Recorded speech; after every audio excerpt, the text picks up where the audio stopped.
Hello everyone, welcome to my YouTube channel Ganit magic. तो आज हम बनाने जा रहे हैं क्लास 8 का चैप्टर 2.2 जो कि स्क्वायर या वर्ग से संबंधित है और ये JCRT के सिलेबस पर आधारित है। तो चलिए शुरू करते हैं। हम अपना पहला प्रश्न क्या कह रहा, पहला प्रश्न इस प्रश्न में क्या बोला, योग संक्रिया किए बिना योगफल ज्ञात कीजिए। यानी कि जोड़ने का जो प्रोसेस है, संक्रिया का मतलब होता है प्रोसेस, जोड़ने का प्रोसेस के बिना ही जोड़ना। और ये संख्याएं किस प्रकार की, पहले उसको ध्यान से देख लीजिए। 1, 3, 5, 7, 9 ये क्या ये सभी विषम संख्या हैं। और किस तरह से है लिखा हुआ, लगातार विषम संख्या, यानी कि 1 के बाद 3, 3 के बाद 5, 5 के बाद 7, 7 के बाद 9। उसी तरह से सेकंड क्वेश्चन जो है वो भी इसी तरह का है। इसमें क्या है, 1 के बाद 3, 3 के बाद 5, 7, 9, 11 और 13। इस तरह से लगातार विषम संख्याएं ली गई हैं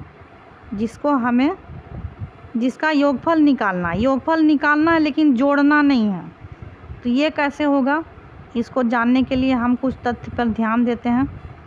तो आइए देखते हैं कुछ विषम संख्याओं का जोड़ यहाँ दिखाया गया है।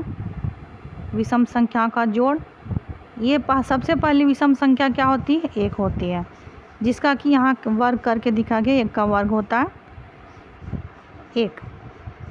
अब प्रथम 2 विषम संख्या क्या होता है, 1 और 3 होता है, इसको जोड़ा गया। उसके बाद फिर प्रथम 3 विषम संख्या को जोड़ा गया, 1, 3, 5। फिर प्रथम 4 विषम संख्या को जोड़ा गया, 1, 3, 5, 7। फिर प्रथम 5 विषम संख्याओं को जोड़ा गया, 1, 3, 5, 7 और 9। इसमें से आप ध्यान दीजिए कि कोई भी विषम संख्या सभी क्रमागत है, कोई भी बीच से छूटा हुआ नहीं है। तो जब इस तरह से जोड़ा जा रहा है तो उसका योगफल कितना आ रहा है, इस पर ध्यान देना होगा।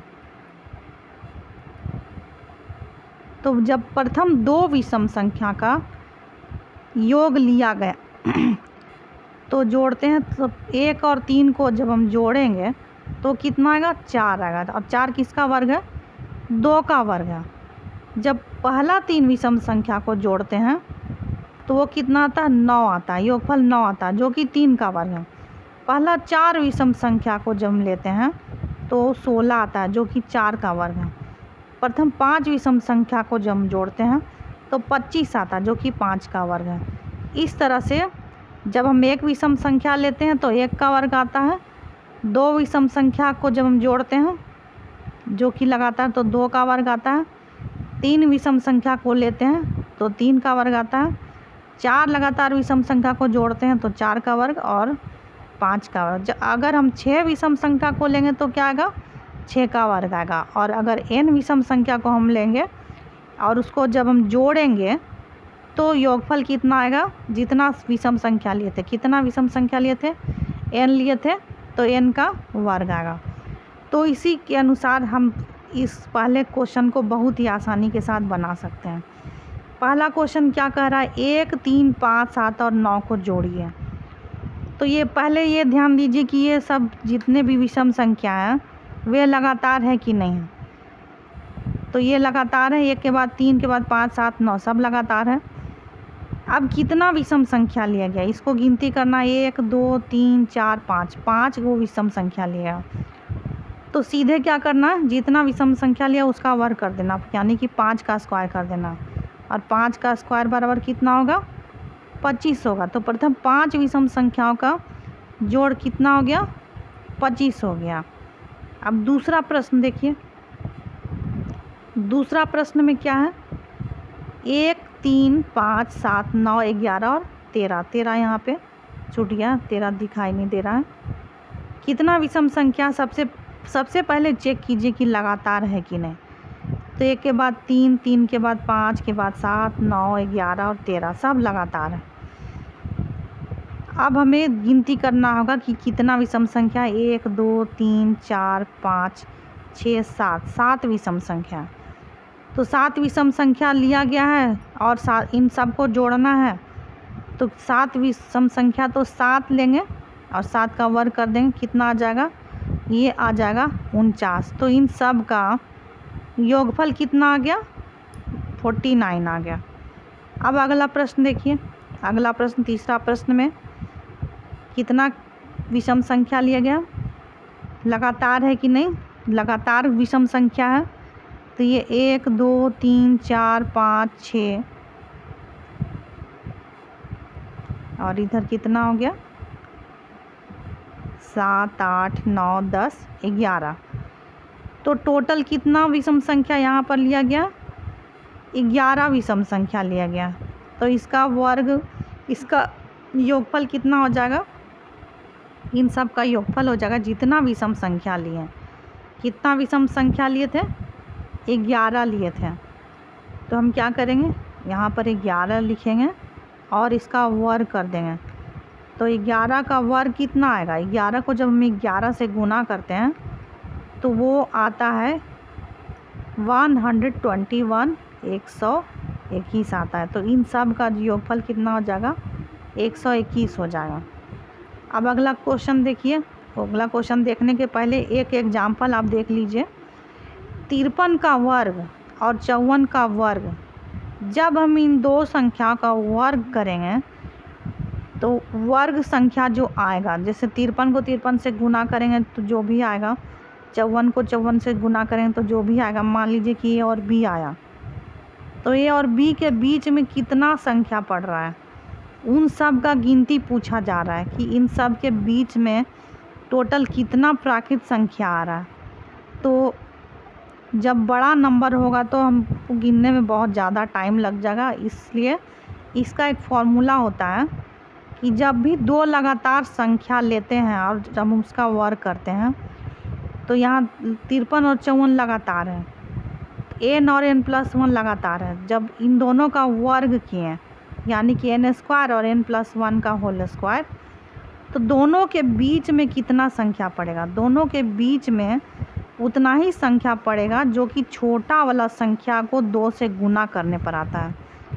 तो छोटा संख्या यहाँ पर क्या है, n है, तो n को जब हम 2 से गुना कर देंगे तो क्या हो जाएगा, 2n हो जाएगा। उसी तरह से 53 को 2 से गुना कर देंगे तो इन दोनों का वर्ग के बीच में जो संख्या आएगा वो निकल जाएगा।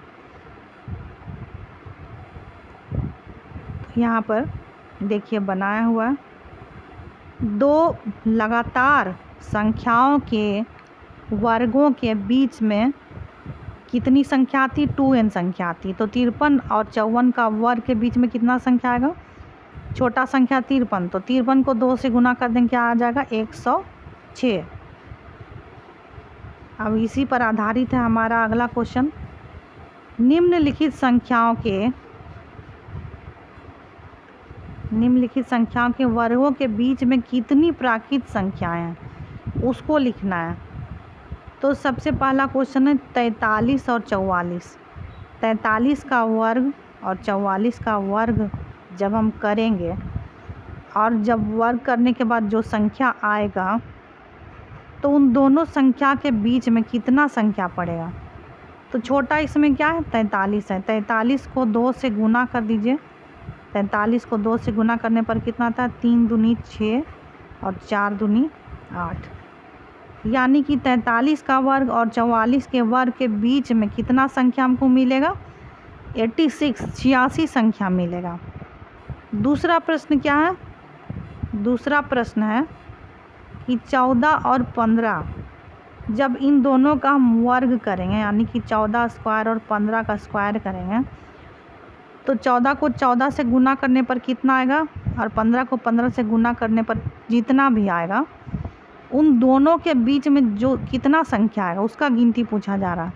छोटा संख्या क्या है, 14 है, तो 14 को 2 से गुना कर देंगे तो 14 दूनी क्या होता है, 28। तो इन दोनों के बीच में हमें टोटल कितना प्राकृत संख्या मिलेगा, टोटल 28 संख्या मिलेगा। थर्ड क्वेश्चन क्या है, तीसरा प्रश्न कह रहा है 34 और 35। 34 का वर्ग कर दीजिए, 35 का वर्ग कर दीजिए। वर्ग करने के बाद जो संख्या आएगा वो कितना होगा, क्या करना, जो छोटा नंबर है उसको सीधे 2 से गुना कर देना। छोटा है यहाँ पर 34, 34 को 2 से गुना कर दीजिए तो 4 दूनी 8 और 3 दूनी 6, कितना संख्या होगा 68 हो गया। 34 के वर्ग और 35 के वर्ग के बीच में टोटल 68 संख्याएं प्राप्त होंगी। थर्ड क्वेश्चन क्या करा, निम्न संख्या को 2 क्रमागत पूर्णांकों के योग के रूप में लिखिए। तो पहला जो क्वेश्चन है वो एक नंबर दिया हो 23 का वर्ग। 23 का वर्ग कितना होता है 529। तो 2 क्रमागत पूर्णांक के रूप में लिखना है, यानी कि इसको ऐसा संख्या के रूप में लिखना है जो कि योगफल के रूप में लिखना है, 2 संख्या का जोड़ के रूप में लिखना है। जैसे मान लीजिए कि 2 और 3 को हम जोड़ेंगे तो 5 आता है, तो 2 और 3 क्या है लगातार है, क्रमागत है।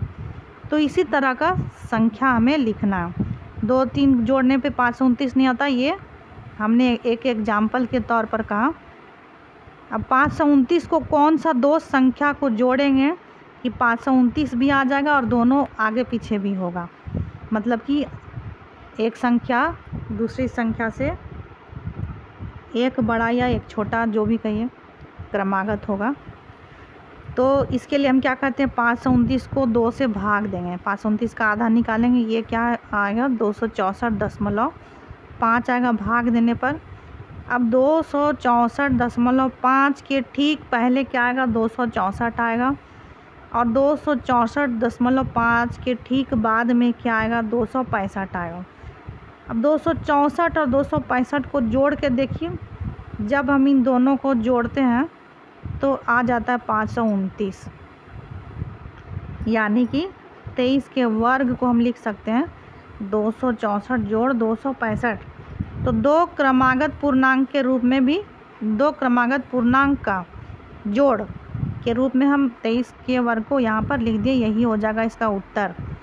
अगला क्वेश्चन है सेकंड क्वेश्चन, 15 का वर्ग को 2 संख्या का जोड़ के रूप में लिखना। तो किसको किसको जोड़ने पर 225 आएगा। एक हम कैसे निकालेंगे, इसका आधा कीजिए, इसका आधा करेंगे, 225 को 2 से भाग दे देंगे, कितना आ जाएगा 112.5 आ जाएगा। तो 112.5 के ठीक पहले आ जाएगा 112, और 112.5 के ठीक बाद आ जाएगा 113। 112 और 113 को जब हम जोड़ते हैं तो आ जाता 225। तो देखिए 225 आ भी जा रहा है दोनों को जोड़ने के बाद, और ये दोनों आगे पीछे भी है, मतलब लगातार है 112 और 113, 112 के बाद आता है 113। तो इस तरह से 2 क्रमागत संख्या को हम जोड़कर 15 का वर्ग के रूप में ले आए। अब अगला क्वेश्चन है 19 का स्क्वायर। 19 का स्क्वायर कितना आता है 361 आता है। 361 को 2 से भाग देंगे, 2 से भाग देने पर आता है 180.5। 180.5 के ठीक पहले आएगा 180 और ठीक बाद में आएगा 181। 180 और 181 को जब जोड़ते हैं तो कितना आता है 180 और 181 को जोड़ने पर 361 आता है। तो इस तरह से 361 को हम 2 क्रमागत पूर्णांक का जोड़ के रूप में लिखेंगे। वो पूर्णांक क्या होगा 180 होगा और 181 होगा, जो कि जोड़ने पर 361 आता है। ये पूर्णांक भी है और लगातार भी है। तो अगर आपको किसी भी तरह का डाउट हो तो कमेंट सेक्शन में जाकर पूछना ना भूलें। और आपको हमारा ये वीडियो अच्छा लगा हो तो वीडियो को लाइक कर दें और चैनल को सब्सक्राइब कर दें।